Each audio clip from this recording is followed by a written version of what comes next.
Rome did not fall in a day. It did not fall in a year. The greatest empire the Western world had ever seen took nearly 300 years to die. And the strangest fact about that long death is this: most of the people living through it never knew it was happening. There was no single afternoon when a barbarian kicked open the gates of a thriving capital and it all ended. There was no last emperor standing on a burning wall. The collapse was so slow, so patient, so wrapped in ordinary life that a Roman could be born, grow old, and die inside the decline without ever once thinking the words, "The empire is ending." Rather than a single fall, Rome's end was a long sequence of events in which the Western Empire slowly stopped working as a single state. In the end, Rome did not collapse overnight. Its decline took centuries, and historians still debate when the empire truly ended. And that is the part I want you to sit with, because it means the most powerful state in the world can be dying for generations, while every dinner party, every market day, every tax bill feels completely normal.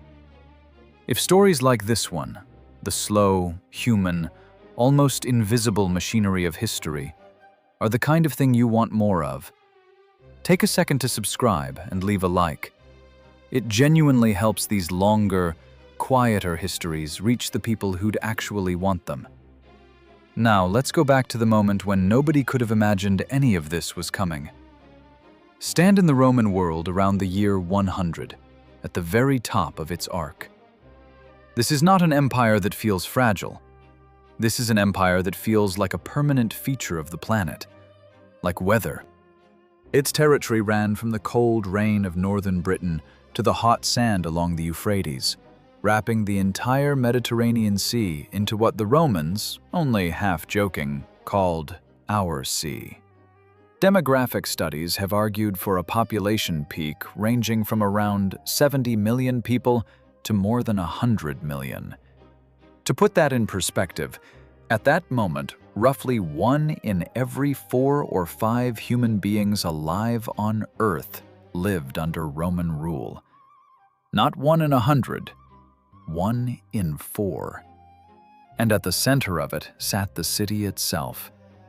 At its peak, the city of Rome is widely thought to have contained at least 1 million inhabitants, a total not equaled again in Europe until the 19th century.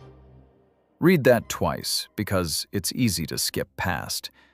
A single ancient city held 1 million people. And then no European city would hold 1 million again for well over 1,000 years. London wouldn't match it until the age of steam engines. That's the scale we're talking about. A metropolis that was, by the standards of everything that came after, a kind of impossible object. And it worked. That's the thing modern people struggle to feel. This wasn't a squalid heap of huts with a few marble temples on top. In Rome, you had running water piped in from the hills through aqueducts, public baths the size of shopping malls, apartment blocks several stories tall, heated floors in the homes of the rich where hot air ran through hollow spaces under the tiles. Stand in a Roman street on an ordinary morning and you'd smell bread from 1,000 bakeries, hear a dozen languages, watch grain barges being hauled up the river. It felt, to the people inside it, like the natural and final shape of civilization. Why would anyone assume it would end? Nothing they had ever seen suggested it could. But here is where you have to stop admiring the marble and look underneath it. Because the thing about a body that big is that it needs to eat every single day. And the way Rome ate is the key to how it eventually starved. A city of 1 million people is a monster of appetite. A city of 1 million people requires, at minimum consumption levels consistent with subsistence rather than adequate nutrition, approximately 150,000 tons of grain per year. The soil around Rome couldn't come close to producing that. So Rome did something no ancient city had ever done at this scale. It fed itself from across the sea. Think of the whole Mediterranean as a single enormous conveyor belt, and Rome sitting at the end of it with its mouth open. Rome could not produce enough grain locally to sustain its population. Instead, the city relied heavily on imports from key agricultural regions of the empire, particularly Egypt and North Africa. Following the annexation of Egypt, the Nile Valley became Rome's primary grain supplier. Its predictable annual floods produced enormous harvests, allowing Egypt to serve as a dependable breadbasket. The logistics of it would strain a modern government. Rome's grain supply in the early empire required a total of 2,000 to 3,000 merchant voyages annually, with each vessel carrying an average of 70,000 kilograms, sometimes much more.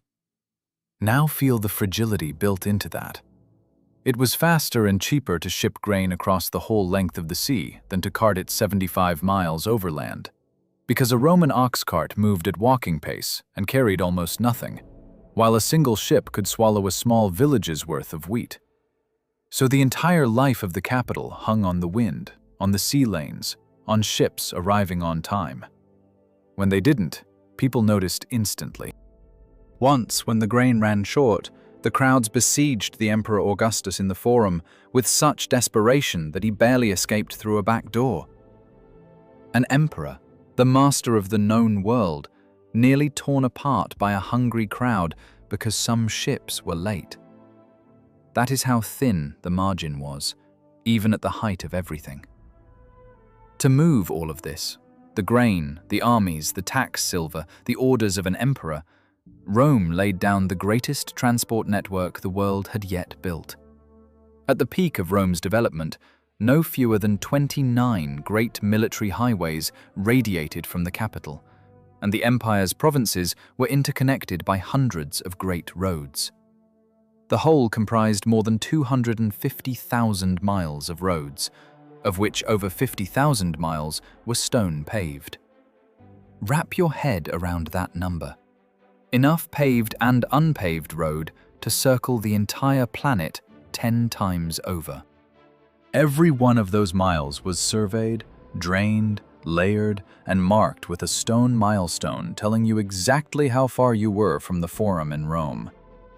It was, in a very literal sense, the internet of the ancient world, the physical wiring that let one city govern 3 continents.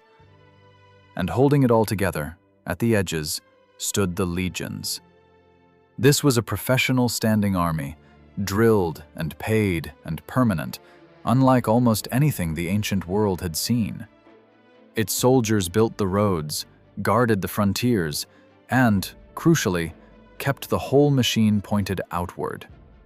Because here is the quiet dependency that almost no one in that golden age thought to question.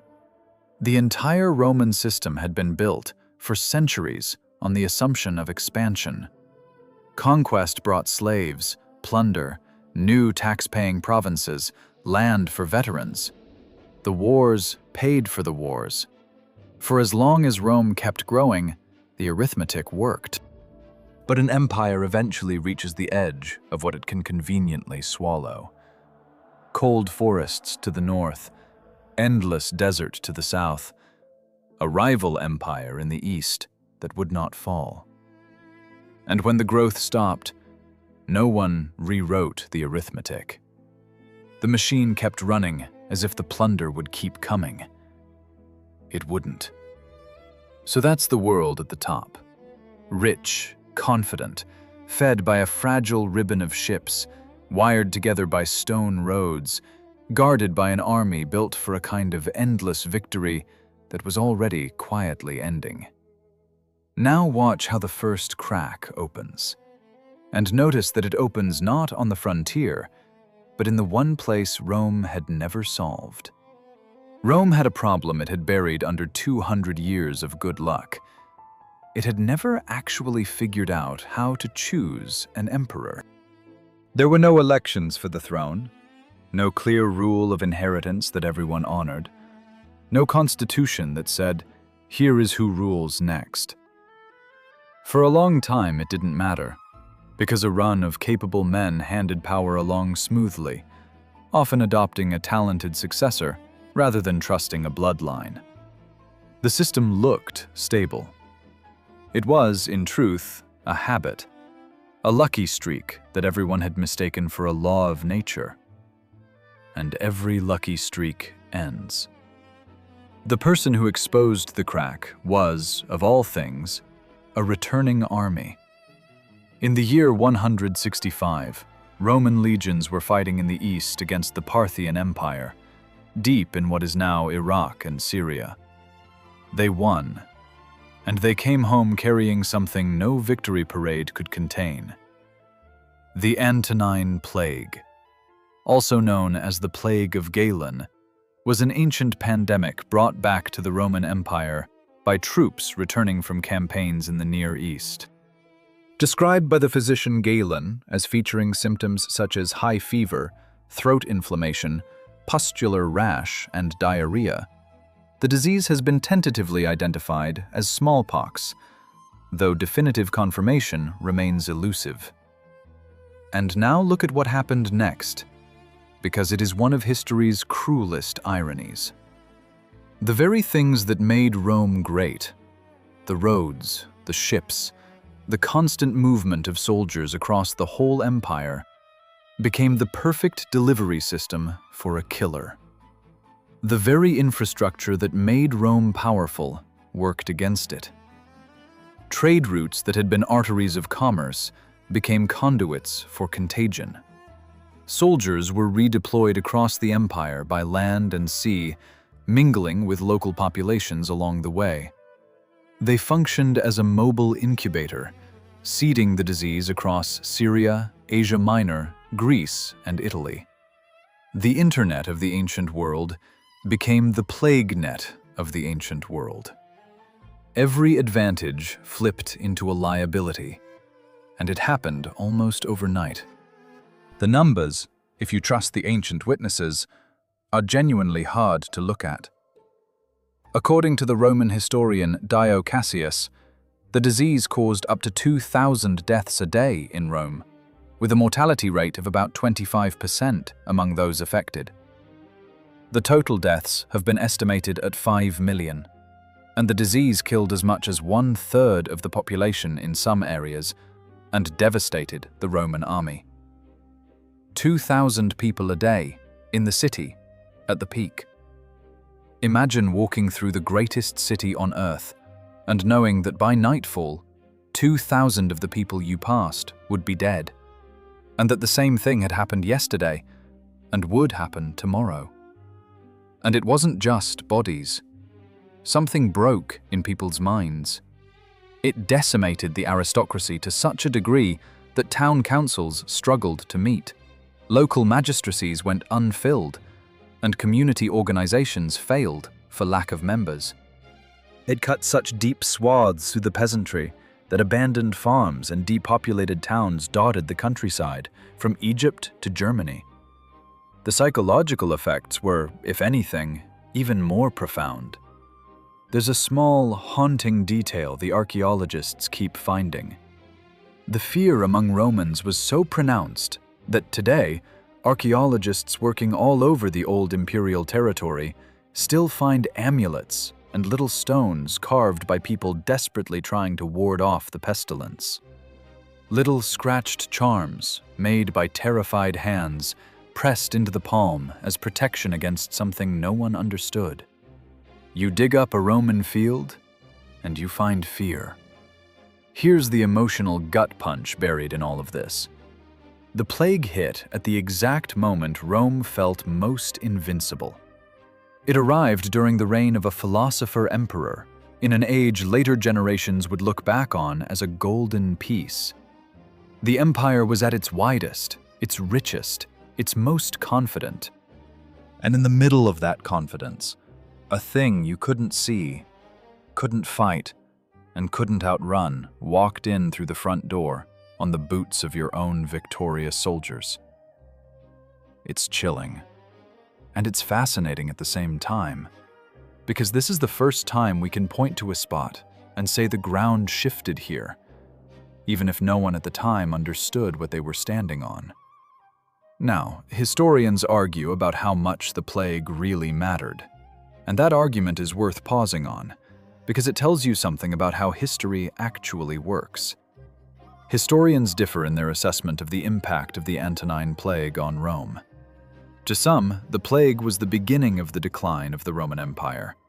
To others, it was a minor event, only slightly more deadly than other epidemics which frequently ravaged parts of the empire. So be honest about the uncertainty.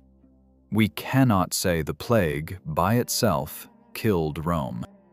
What we can say is that it drained the empire of people and soldiers and confidence at precisely the wrong time, and that the political dam it strained was already cracking. Because roughly a decade after the philosopher-emperor died, his son was strangled, and the fragile habit of smooth succession shattered for good. And this is the true beginning of the long dying. Not the plague itself, but what the plague exposed. It showed everyone the ugly secret at the heart of the system. The emperor was not chosen by law, or by the Senate, or by heaven. He was chosen by whoever held the swords. After the philosopher-emperor died, the empire entered a long period of unrest. His son proved to be a poor ruler, and his assassination led to civil war.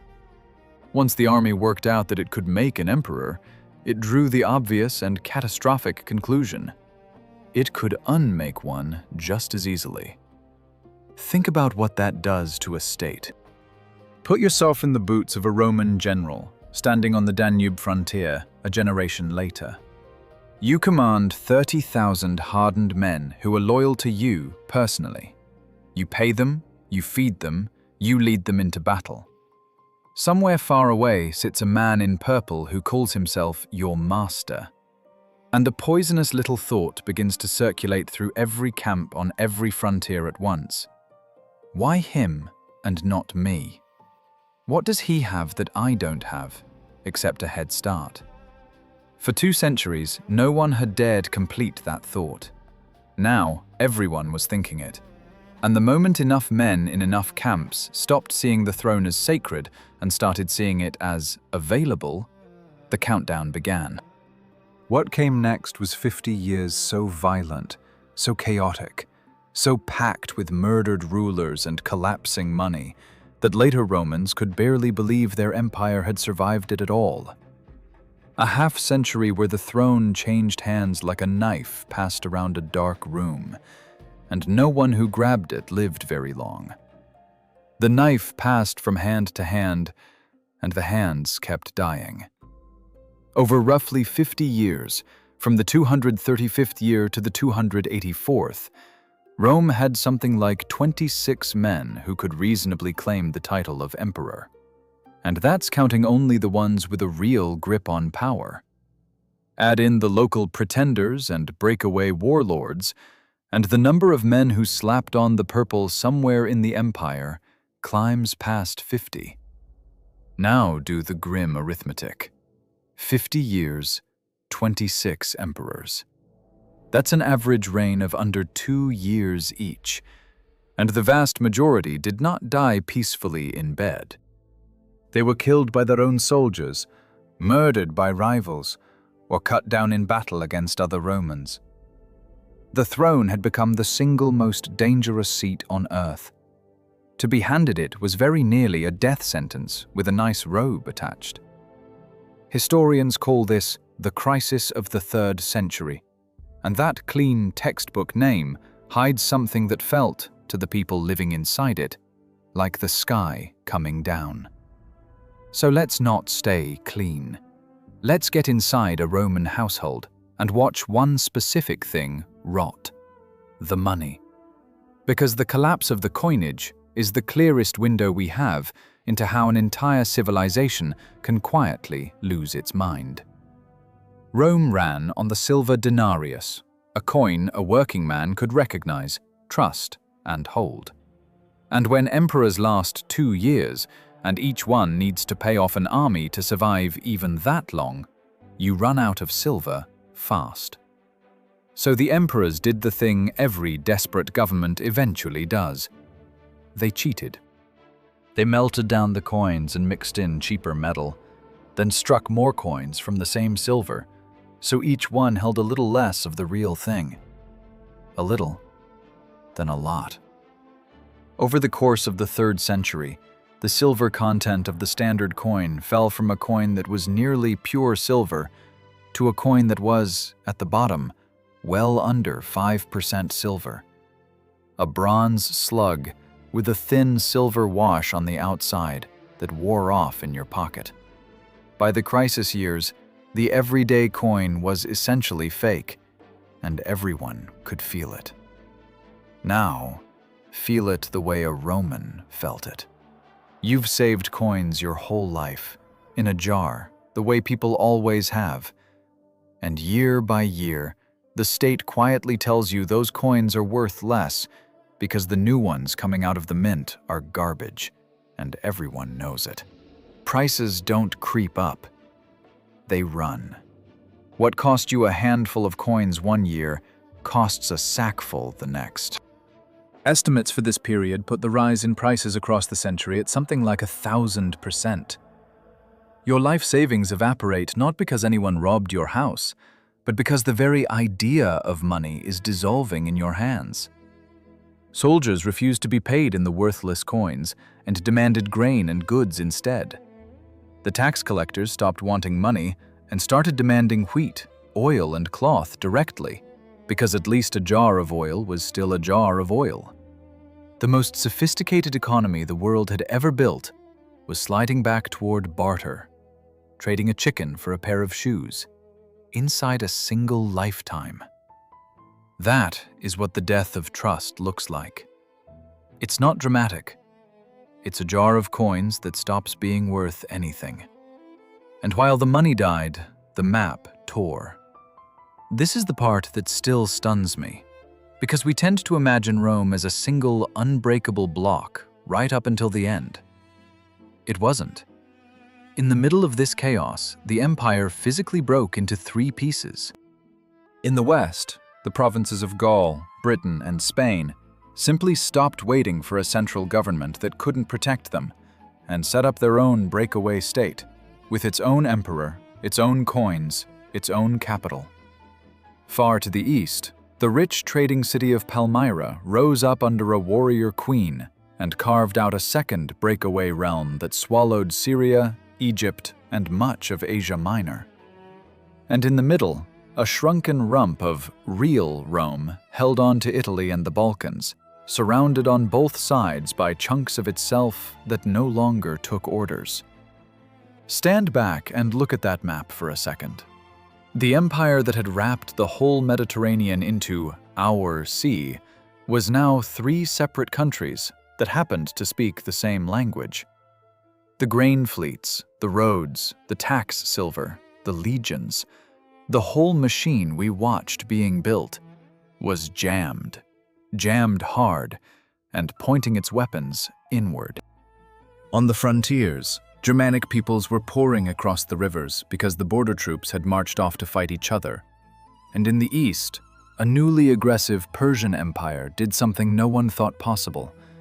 It captured a living Roman emperor on the battlefield and kept him as a prisoner for the rest of his life. A Roman emperor, taken alive by a foreign king. The humiliation of that single fact tells you the invincibility was gone. Everyone could see it now. By any reasonable measure, this should have been the end. The empire was broke, split in 3, ravaged by plague again, its borders open, its money worthless, its throne a revolving door of corpses. And here is the genuinely astonishing thing, the thing that makes Rome such a strange and durable creature. It didn't end. It was stitched back together. And the men who did the stitching didn't save the old Rome. They built a new, harder, stranger thing on top of its bones. And to survive, they had to strangle almost everything that had made Rome feel like Rome. Which brings us to a soldier's son from a poor Balkan province, a man born so obscure we don't even know his birth name for certain. He rose through the army the only way a nobody could, by being ruthless, competent, and lucky, until his own troops raised him to the purple, the way they'd raised and killed so many before him. And by every precedent of the previous 50 years, he should have lasted a year and a half, and then been stabbed by whoever came next. Instead, he ruled for over 20 years, and then did the one thing no Roman emperor had ever voluntarily done in a moment of strength. He took off the purple and walked away, retiring to grow vegetables on the coast. His name was Diocletian, and to understand how he broke the cycle, you have to understand that he didn't fix the Roman system. He decided the Roman system was the disease, and he cut it out. His reforms come at you like a series of hammer blows, and each one is a deliberate assault on an old Roman instinct. First blow. The empire was too big for one man to defend, and too tempting for one throne to hold. So he split it. He took the whole colossal thing and divided its rule between 4 men, himself and a junior colleague in the east, another senior and junior pair in the west. 4 emperors, 4 capitals, 4 armies, 1 system. The logic was cold and brilliant. If a general on the Rhine rebelled, an emperor was already stationed nearby to crush him before he could march on the center. He turned the empire's greatest weakness, the distance a usurper needed to travel, into a trap. Second blow. The money. He tried to strike honest coins again, with real silver in them, to rebuild the trust that a century of cheating had destroyed. But trust, once broken, doesn't come back because you order it to. Prices kept climbing. And so the man did something that reveals, more than anything else, the mind of this new kind of ruler. He tried to command the economy itself to stop. He issued an edict setting a legal maximum price for everything. And I mean everything.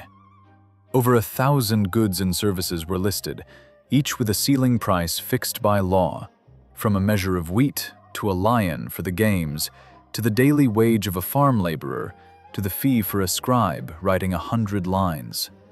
And the penalty for selling above the price, or even for hoarding your goods rather than selling them at a loss, was death. The state was now willing to execute a baker for charging what bread actually cost. It failed, completely and quickly. You cannot legislate away the value of a jar of oil. Merchants simply pulled their goods off the market rather than sell at a loss, so the shelves emptied and the shortages got worse, and eventually the edict was quietly abandoned. But sit with what it represents. This is a state that has stopped trusting its own people and started trying to run every transaction by decree, backed by the executioner. The light, expanding, confident Rome of 2 centuries earlier was gone. In its place sat a machine that ruled by command and fear because it no longer knew how to rule any other way. Third blow, and this is the one that changed the very idea of what an emperor was. In the old days, even in the Golden Age, the emperor pretended, at least, to be the first citizen among equals. He wore a toga. Senators could theoretically approach him. He was, in the fiction of the thing, a Roman among Romans. Diocletian threw that fiction on the fire. He wrapped himself in silk and jewels, put a diadem on his head, and demanded that anyone admitted to his presence prostrate themselves on the floor and kiss the hem of his robe.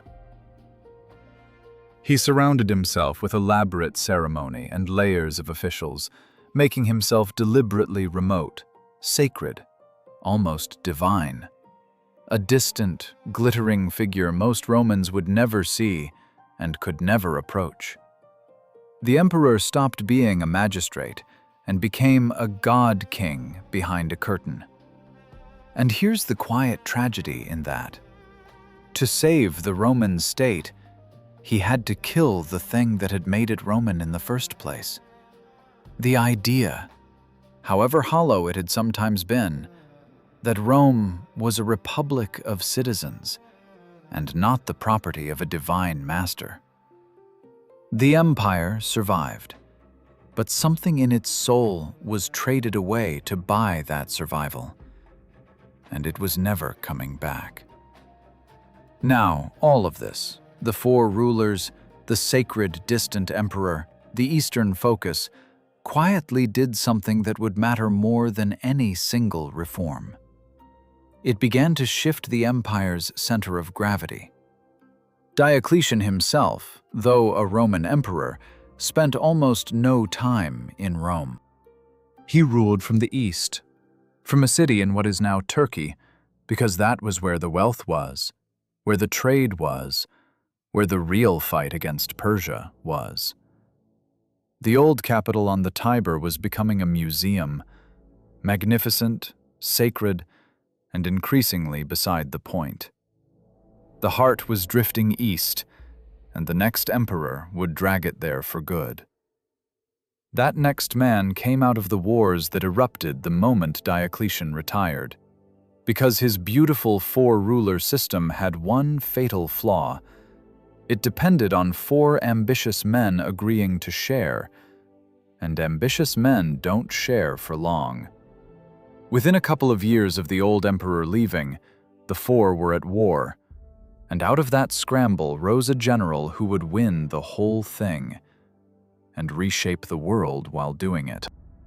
On the eve of the battle that would make him sole master of the West, marching toward Rome to fight a rival at a bridge over the Tiber, he did something, or later said he did something, that we are still arguing about 17 centuries later. According to the account he gave to a Christian writer who knew him, he saw a sign in the sky above the sun, a cross of light, and words telling him he would conquer under this sign. According to another Christian source, the vision came in a dream, with an instruction to mark his soldiers' shields with a Christian symbol. Whatever actually happened, and historians debate every part of it, whether it was a genuine experience, a political calculation, or a story polished up afterward, the practical result is not in doubt. He marked his army with the symbol. He won the battle at the bridge, his rival drowned in the river, and he entered Rome as its master. And then he did two things that would outlast the empire itself. First, he threw the weight of the Roman state behind a small, persecuted Eastern religion, ending the killings and setting Christianity on the road from hunted cult to the faith that would define Europe for the next 1,500 years. A single emperor's choice on the eve of a single battle, and the entire religious future of the West bent around it. Sit with how narrow that hinge is. Second, and for our story this is the decisive one, he built a new capital. He didn't repair Rome. He didn't move into the old palaces.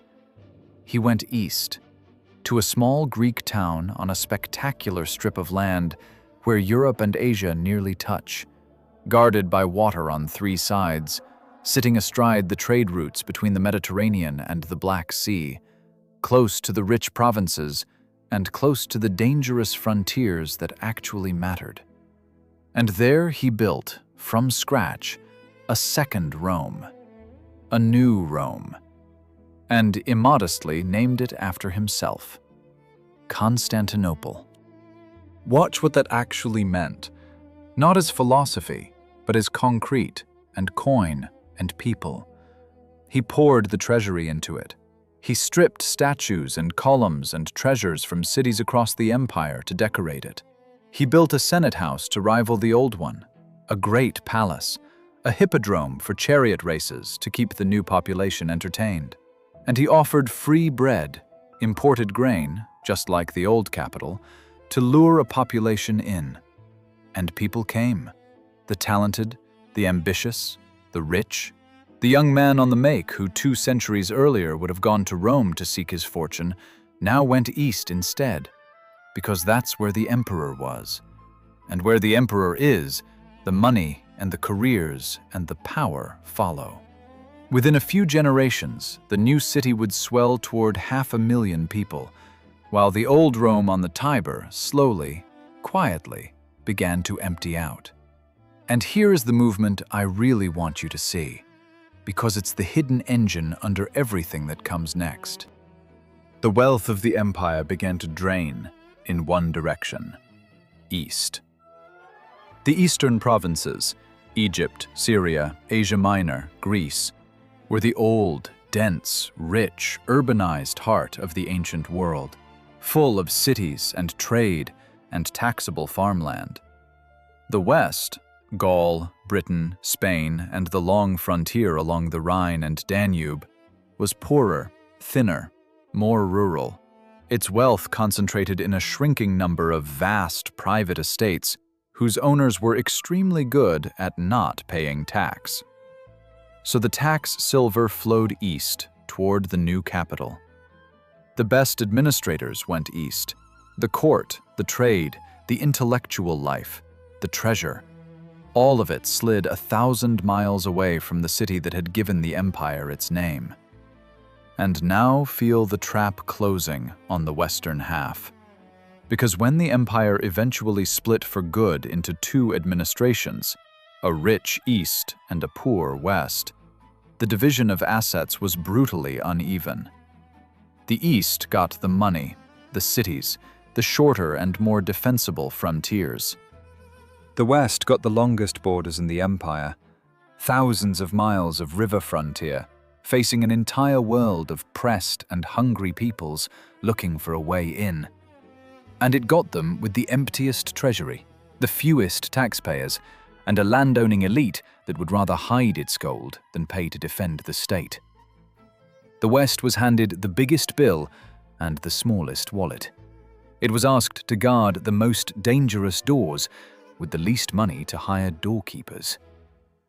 For a while, it papered over the gap the only way it could.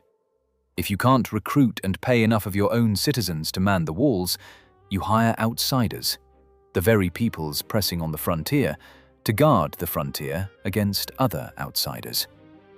You let whole groups settle inside the border in exchange for military service. You turned the enemy at the gate into the guard at the gate. It's a clever short-term fix, and it works, right up until the moment you can't pay the guards either. And they start to wonder why they're keeping anyone out at all. Which raises the question the Western Empire spent its last century failing to answer. When the money runs out, and the men on the walls are the same people the walls were built to keep out, what, exactly, is a border? Is it a line anyone still believes in? Or just a mark on an old map, drawn by a Rome that no longer exists? A border only works if both sides believe in it. The line on the map is nothing, a scratch of ink over a river that flows the same on both banks. What holds it is faith.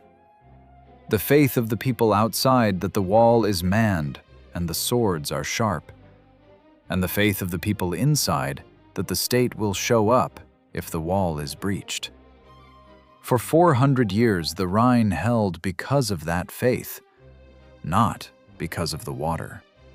And on the last night of the year 406, on a bitter, cold winter's night, both halves of that faith died in a single afternoon. The winter was savage that year, cold enough to do something the great river almost never did: freeze solid, bank to bank. And on the far side of that ice stood a mass of people who had run out of anywhere else to go. Behind them, far to the east, a terrifying new force of horse archers had come out of the steppe and shoved entire nations off their lands, like a hand sweeping pieces off a board. So they came west, tens of thousands of them, whole peoples, not armies, with their wagons and children and cattle, pushed up against the frozen Rhine with nowhere left to run.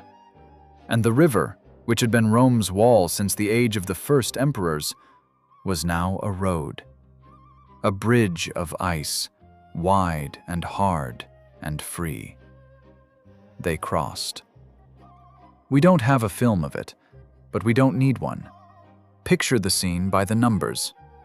A frozen river as far as you can see, and across it, a slow black river of people, moving the other way, on foot, for hours, for days.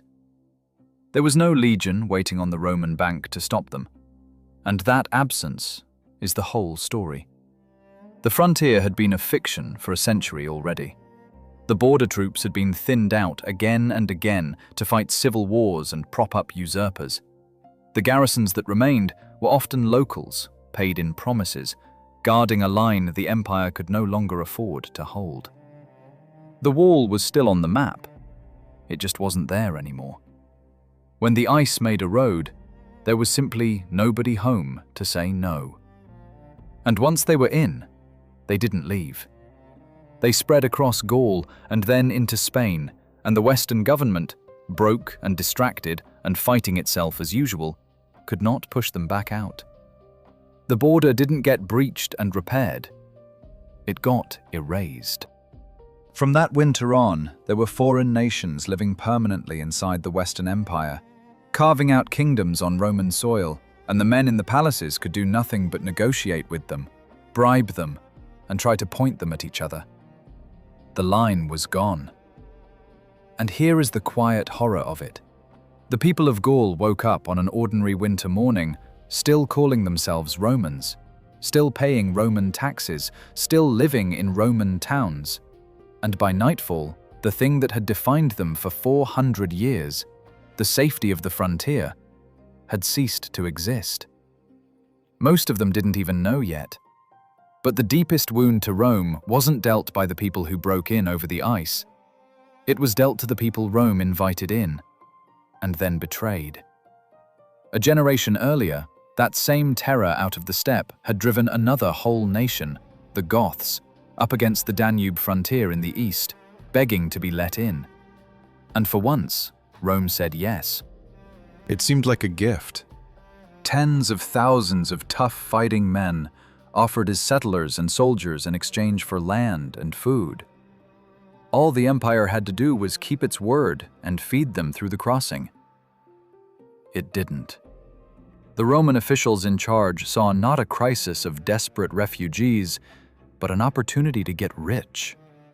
As the Goths waited, hungry, penned on the wrong side of the river, the officials sold them food at monstrous prices, and when the money ran out, they demanded the Goths' own children as slaves in exchange for dog meat. 1 dog for 1 child, according to the ancient account of it. Let that sit for a moment. A Roman official, standing over starving families, trading a dead dog for a living child. This is not a barbarian atrocity story. This is what the Roman administration did to the allies it had personally invited across its own border. The Goths, unsurprisingly, revolted. And the Emperor of the East, a proud and impatient man, marched out to crush them near the city of Adrianople on a blazing summer day in the year 378. He had the Goths cornered, or thought he did. He was so eager for the glory of the victory that he attacked before his co-emperor's reinforcements arrived, in the heat of the afternoon, his men exhausted and thirsty. And then the Gothic cavalry, which had been off foraging, came thundering back onto the field at exactly the wrong moment for Rome. The Roman infantry was packed so tight it couldn't lift its weapons, crushed together and cut down where it stood. 2/3 of the Eastern army was destroyed in a single afternoon. And the emperor himself, the master of the Roman East, vanished into the slaughter. His body was never found.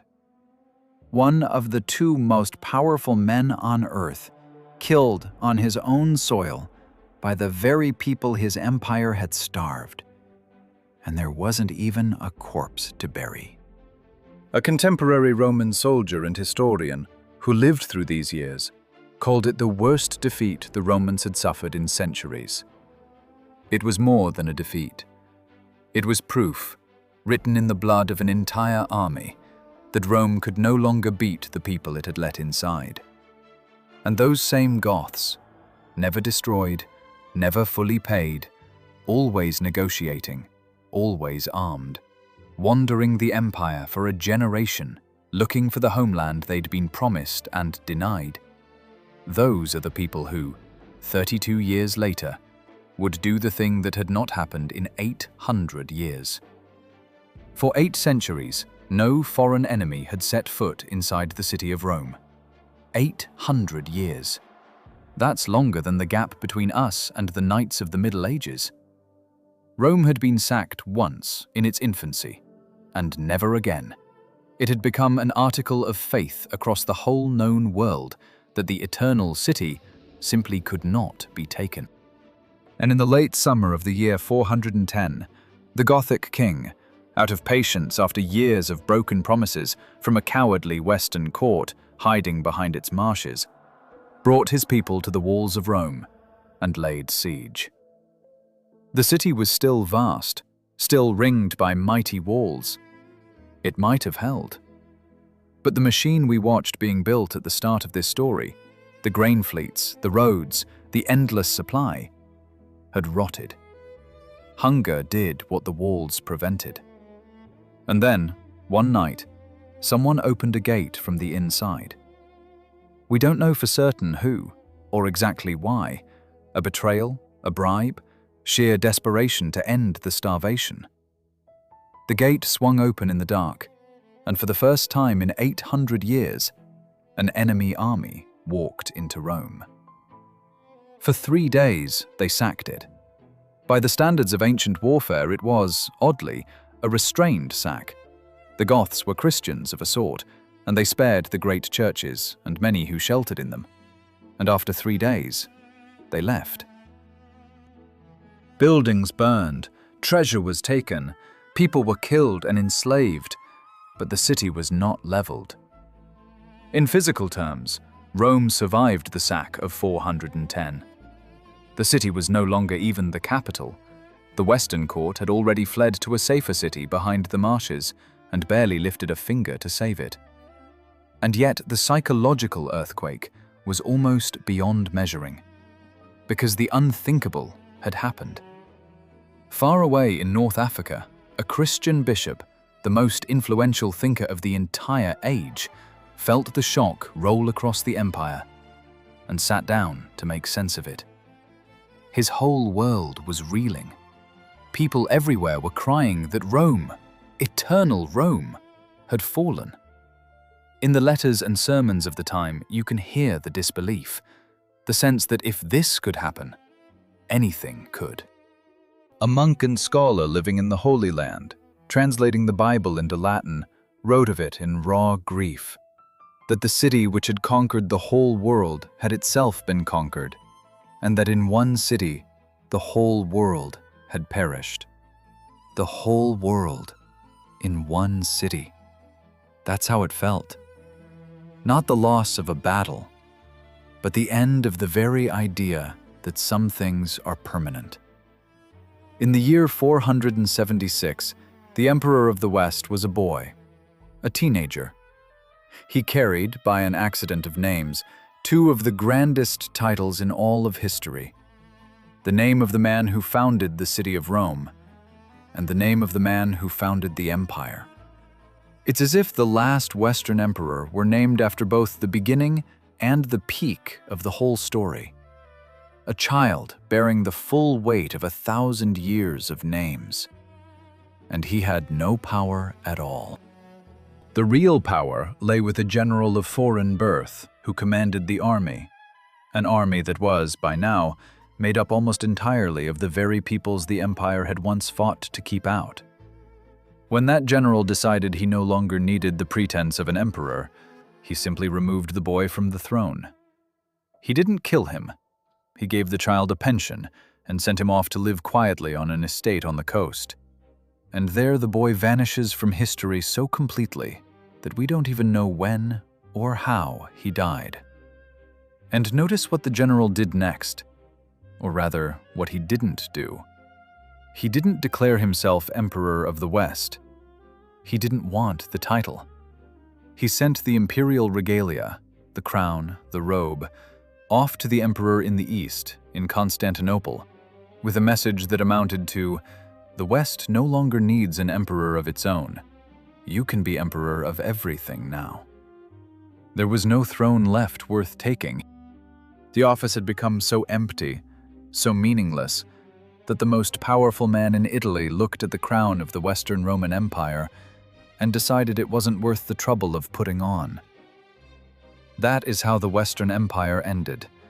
Not with a sword through an emperor's heart, with a shrug, with a boy sent to the countryside and a crown packaged up and mailed away because nobody wanted it anymore. So, did Rome fall? Here's what should stop you cold. Half of it didn't. The Eastern Empire, ruled from Constantinople, did not fall in 476. It didn't fall for another 1,000 years. 1,000. The people of the East went right on calling themselves Romans, speaking of the Roman Empire, obeying Roman law, until the year 1453, a date closer to the invention of the printing press than to the sack of Rome.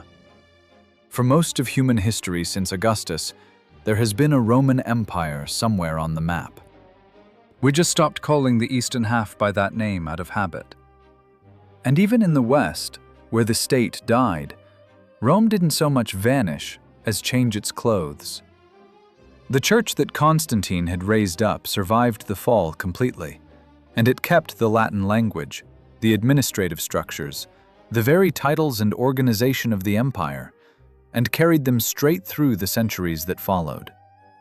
The barbarian kings who carved up the West didn't try to destroy Roman civilization. They wanted to inherit it. They kept Roman law, minted coins with Roman-style images, married into Roman families, and dreamed of being the true heirs of the emperors. For 1,000 years afterward, ambitious rulers all over Europe would keep reaching for the word emperor, trying to relight a fire that had supposedly gone out. The roads stayed in the ground. The language turned into half a dozen new ones people still speak today. The idea of Rome outlived the reality of Rome by a margin that makes the fall itself look almost small.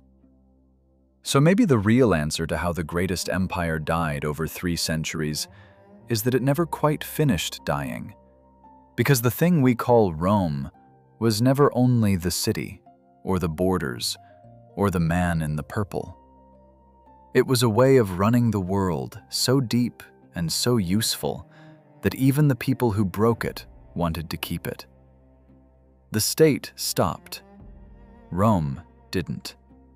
And that first Roman we imagined at the very start, the one living inside the collapse without ever noticing it, turns out to have been right in a way he never could have known. He wasn't blind to the end of his world. There simply wasn't a clean end to notice.